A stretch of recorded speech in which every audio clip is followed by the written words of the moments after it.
Berapa atasanmu sanggup memberi gaji sehingga begitu enteng kau tinggalkan solat? Apa yang dijanjikan istrimu sehingga begitu enteng kau berikan yang haram? Hanya rayuan sesaat, padahal dia pun akan meninggalkanmu sebelum masa tua tiba. Apa yang dijanjikan anak-anakmu?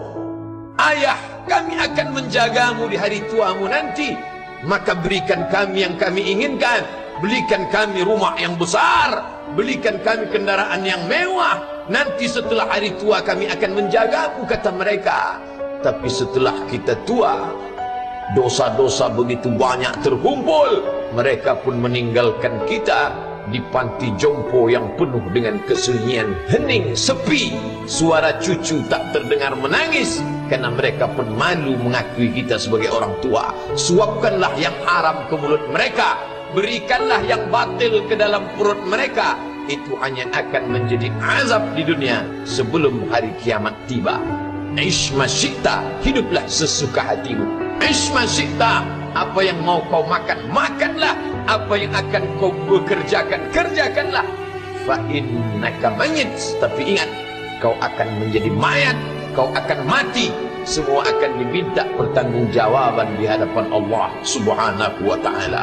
Hari ini orang boleh tertawa, hari ini orang boleh merasa dunia dia yang punya, tapi sampai masanya, yang hijau akan berubah menguning, yang kuning akan mati, yang mati akan menjadi debu, yang debu ditiup angin hampa tak bermakna. Lalu apa yang akan dibawa menghadap Allah Subhanahu wa ta'ala? Amal saleh.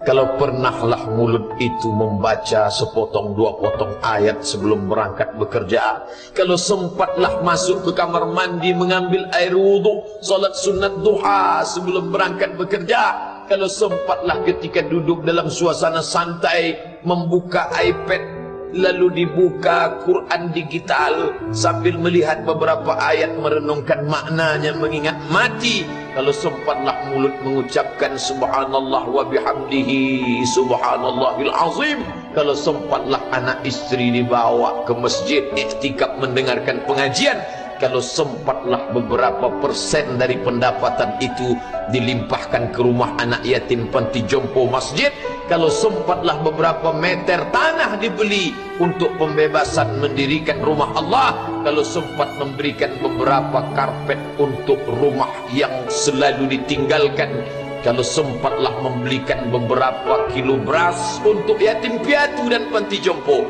itu yang akan menolong di hadapan Allah. Adapun rumah besar dengan beberapa semen, dengan beberapa busi yang banyak, semua akan menjadi tinggal kenangan. Mereka akan menjual, membagi-baginya. Tanah yang dulu harganya semeter 100.000 sekarang sudah menjadi 5 juta. Mereka akan bagi-bagi itu semua kepada ahli waris. Lalu kita hanya membawa 3 helai kain tipis yang tidak berjahit, dan itu semua menjadi milik orang.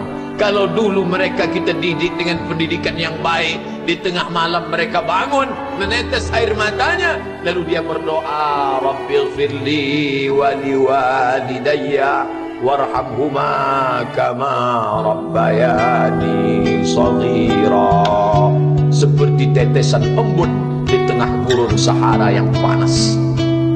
Kalau sempatlah mereka berdoa, Allahumma ighfir lahu warhamhu wa'afihi wa'fu anhu, maka mengalirlah air yang sejuk ke tenggorokan yang kering.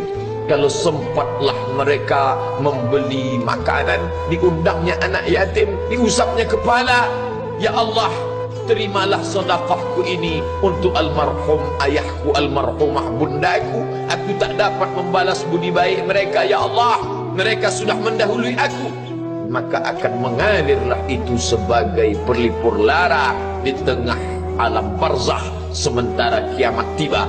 Tapi kalau mereka hanya dididik dengan keduniawian, dididik dengan kemewahan, disumbat mereka dengan materi, tak pernah diingatkan pada mati.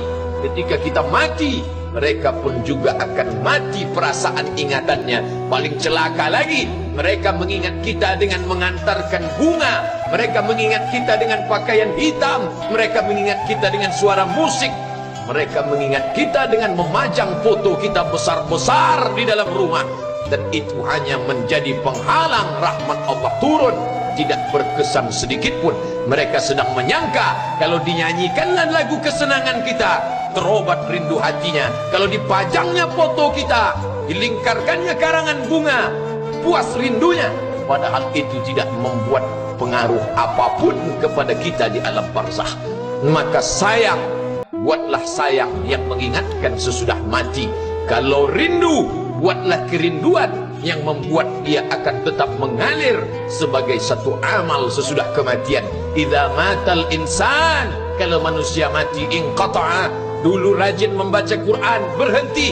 Dulu rajin salat tahajud, berhenti. Dulu rajin menghatamkan segala yang baik-baik, berhenti.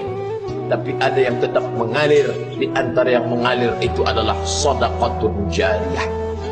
Sempat membelikan beberapa bungkus nasi. Nampak orang tua di panti jompo menyuap nasi itu, menggeletar tangan mereka karena usia lanjut, menetes air mata. Kita bukan sedang melihat orang tua, kita bukan sedang melihat orang lain.